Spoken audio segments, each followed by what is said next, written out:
Hi everyone, it's Ellen back with another video from the Ontario Nail Institute, and we are carrying on with our series about what am I doing wrong. So this is a very common question that I get asked or that I see on message boards, is basically about stamping, and I'm having trouble with stamping. I'm going to talk about a few different things about stamping, products themselves that can cause you some grief, the stampers themselves, and then some excellent tips and tricks about how to make it perfect.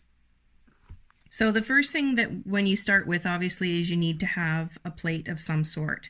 Now, I have tried cheap plates and I have tried expensive plates, and so far at this point the plate doesn't really make a big difference from what I found. So economical plates work just as well as the more expensive plates. Obviously, with some of the more expensive plates like the clear jelly stamper, you get the overlapping designs, or the two-tone designs, which a lot of the cheaper plates don't have that. So that's one of the things about plates. Obviously, remember to take off the blue cover that's on it. So when they come, they all have a plastic film. So you can see there's a little remainder here. Make sure, obviously, to take that off first with your plate before you start your stamping.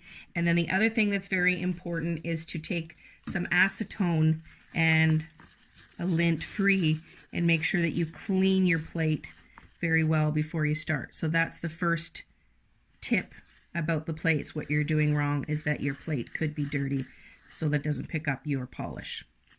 Okay, so moving on, we've got our plate. Now we're going to talk about our stamper. So there are definitely different kinds of stampers out there, some that are inexpensive, some that are more expensive.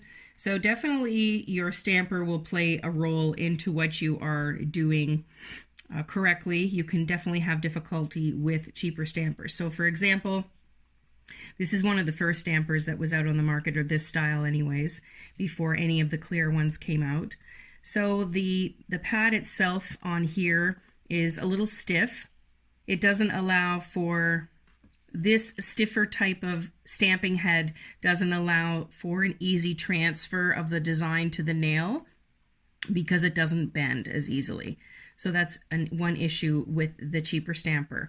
The other issue with this kind of stamper is that you can't see where you're putting the design. So when I first started stamping, of course, there was 13 times you'd stamp over because it wasn't lined up, it wasn't fully on the nail, it was half on the skin, it wasn't the right direction because you couldn't see what you were doing. So that's this stamper. Then a premium stamper, this is a Moyu London stamper. So this one has a nice sticky silicone head. I really like it. One of the problems with this is it comes out of the holder. So I don't believe it was ever glued in there based on the inside of the stamper. So this one I really liked for the stamping head. It is excellent for transfer, for that squishiness. Again, the problem is that you can't see where you're putting it. So I was still fighting with the same issue as I did with this guy. So moving on to stampers. So along comes the clear stamper, which has been a godsend to those of us stamping. So I've got two of the more economical stampers here. So this is a cheaper one. Of course, this has been well used in my classroom. So it's been cleaned off. So you see what the acetone has wrecked the body of the stamper. The silicone has cracked, and also because of use of acetone cleaning it, the stamper head has gone a little cloudy. So this one is not very effective. Obviously, if you're trying to look down the end, you still can't see where the design is. So that's what happens with the cheaper clear stampers. And then this is a newer version of the clear stamper.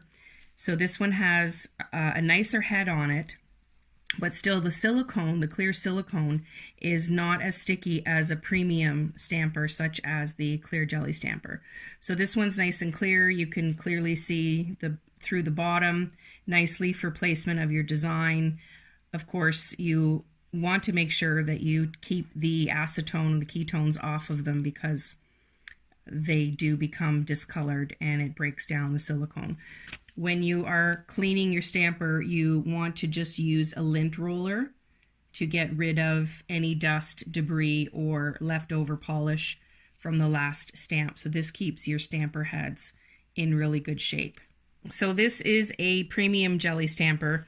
So of course it's got a lid, and one of the best things about it is that the silicone head is much stickier than the cheaper versions.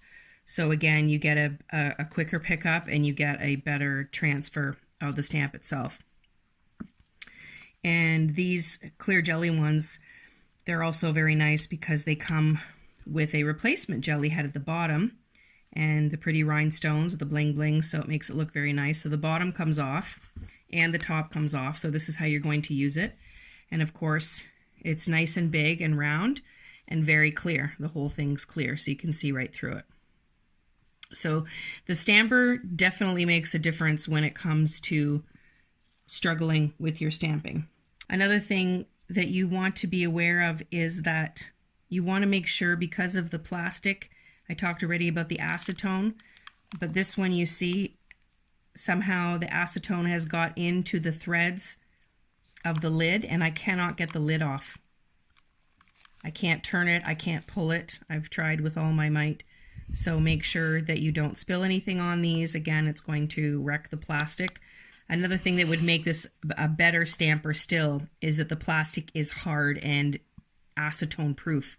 So, because what's happened is the acetone has melted a little bit of the plastic on the inside, and that's why I can't get the lid off. And this was brand new. I just used it once. Okay, so that covers the difference in the stampers.